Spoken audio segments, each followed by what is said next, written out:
Hi everyone! It's Thursday today. So, nag-work ako sa office namin and yan, pauwi na rin ako. So, buti na lang sinundo ko nila sir. So, magka-clock out muna ako and then yan, papunta na ako sa car. So, ayun, habang naglalakad, akala ko sa likod ako uupo. Yun pala, sa harapan, nagkamali pa ako. So, ayun, pauwi na kami. And habang nagda-drive, naisipan din naman namin na dumaan muna sa Jollibee.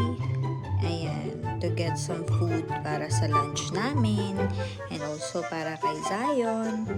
And ayun lang, yan, pauwi na kami, bubuksan ko na yung door and tada! We're here na!